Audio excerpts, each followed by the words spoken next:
All right, welcome back to Watering Systems for Small Ruminants. I'm Chris Teutsch, Forage Extension Specialist at the University of Kentucky's Research and Education Center at Princeton, Kentucky.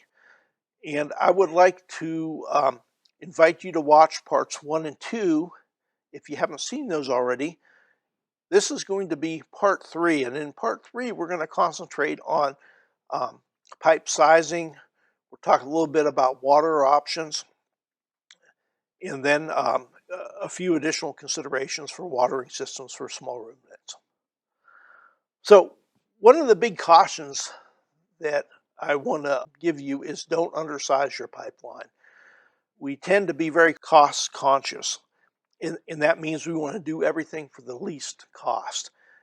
And sometimes that's not a good idea. In watering systems, that's especially true. We want to size that pipe for maximum water flow, so when we need the most water, and then also for future expansion. So if we may want to add, say, 50 acres on the back of the farm, we don't want to use a pipeline that's incapable of supplying water at that greater distance. We want to oversize that pipeline. Never use less than 1 inch pipeline, but ideally 1.5 inches or 2 inches preferable. And this is why. When we go from, say, a 1 inch to a 2 inch water line, we don't increase the ability of that water line to carry twice as much water. It carries 4 times as much water. So just moving from 1 inch to 2 inch is going to give you the ability to carry 4 times as much water. And the interesting thing about the cost is it doesn't cost 4 times as much, it costs twice as much. So even going, say, from 1 inch to 1.5 inches, we're only increasing the pipe cost per foot by about 15 cents, but we're increasing the water flow by 2.5 times. So I strongly encourage people to not use less than 1.5 inch pipe, if at all possible. And if you can make 2 inch work, 2 inches even better. There's less friction loss in that pipe. If you're trying to shove liquid through a very small pipe, it's much harder to shove that liquid through than compared with a larger pipe. And I think it's really important that we work with conservation professionals to size water pipe correctly.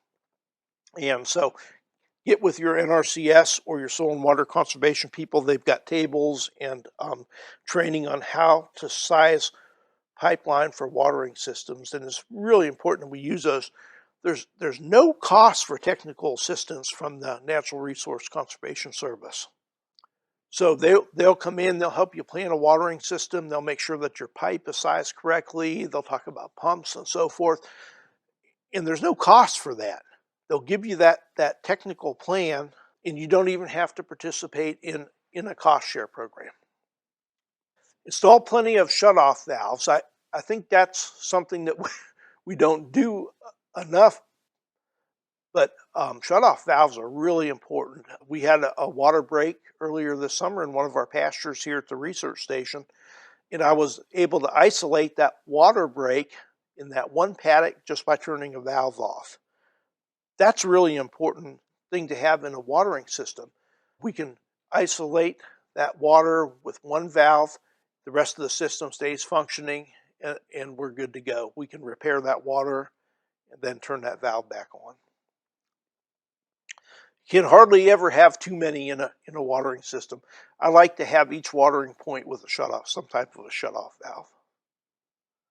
This one that we're looking at in the photograph is actually just a ball valve glued into a PVC pipeline, and then we have a culvert over that, a 1-foot culvert that we've cut a couple things out from the pipeline, and then we put a piece of treated plywood below it. Quick couplers can be an important part of watering systems. I always encourage people to install quick couplers in watering systems or some hydrants within that watering system. They will give you much greater flexibility as you move forward. And they're fairly inexpensive to install. So that allows us to add more temporary watering points, especially in the summer months or when we want to do some more intensive grazing management. These are called Plasson quick connects, and fitting can be glued into the line, and then that quick connect threads into that fitting.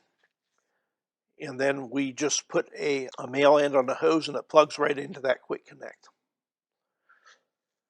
I like to have a shut-off valve in addition to that quick connect. So that quick connect shuts itself off. It's got a ball and a spring inside of it, but sometimes they leak. And so I like to have a ball valve in that line. I can shut each one of those quick connects off if I want to. Relatively inexpensive to install. So the coupler and all the fittings and so forth is about $50 to install. The thing about temporary watering points is that they work well from about March to November. When we get into December, January, February, and early March, they can freeze up. But for the majority of the year, they can work quite well. If we have our pipeline going down along this fence and then we tee off to go to our permanent watering points, we can actually add quick connects along this line to allow for temporary watering if we want to make further subdivisions during the summer months. And we can put those quick connects, I like to put them right underneath the fence line because they're kind of protected from driving over them or animals walking on those quick connects. And then we can cover those with some kind of a cover. Frost-free waterers are really nice, and they've got pros and cons. They don't freeze up, they're energy-free as long as animals are drinking out of them in the wintertime. And they don't have much capacity. So what that means is like this 4-ball waterer would hold about 50 gallons of water. Well, it doesn't take livestock long to drink 50 gallons of water, so it has to have good recharge coming to it, so the ability to keep up with the amount of water livestock are drinking. And then if the water does go off, there's not much water for the animals to drink. Tire waters are certainly a good option, and they can either be on a pressurized or gravity flow system. Freeze up if it gets really cold during the winter months, but a lot of times during the winter they don't freeze up if animals are drinking out of them. And we have a nice publication from Josh Jackson, Steve Higgins in our Biosystems and Engineering department on tire waters. So I just wanted to mention some resources for help with watering systems. And the first one is the Natural Resource Conservation System. They have good technical assistance at no charge. And then they can also have some financial assistance if you qualify for installing watering systems. And if you're just getting started and you want to do a better job of managing your riparian areas, these cost share programs are great to become involved in. It allows you to do things now that you just could not afford to do initially. Soil and water conservation districts often work very closely with the Natural Resource Conservation Service, and they can provide both technical assistance and access to state cost share programs.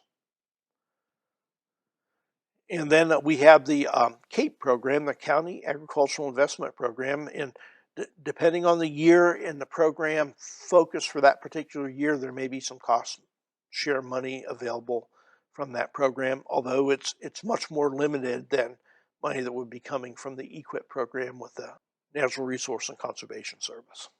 In Missouri, by the United States Department of Agriculture, Natural Resource Conservation Service, probably the best single publication on watering systems that I've ever seen. It's just an outstanding publication. If you're going to install a watering system, download that and just give it a read.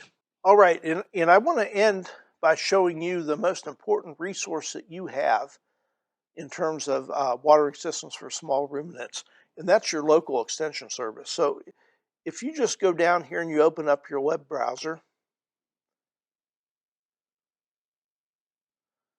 and you type in your search bar UKY extension. The first thing that shows up on your list of sites is the extension service for the University of Kentucky. And if we go down here and just click on counties, it brings up a map of all the counties in the state of Kentucky. And if you want to find your county in this list, for example, I'm in Caldwell, so I'll just find Caldwell here. It would be right here. I click on that. and it brings up my extension office. And that's my extension agent in that picture, Shane Bogle. And if I go down here and look at the staff directory, it brings up each one and describes what they do. And Shane is my agricultural extension agent here in Caldwell County. And if Shane can't answer the question for me, he's going to find somebody that can.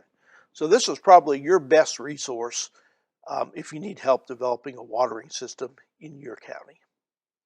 All right, thanks again for tuning in, and we certainly appreciate you taking the time to watch this 3-part series on developing watering systems for small ruminants.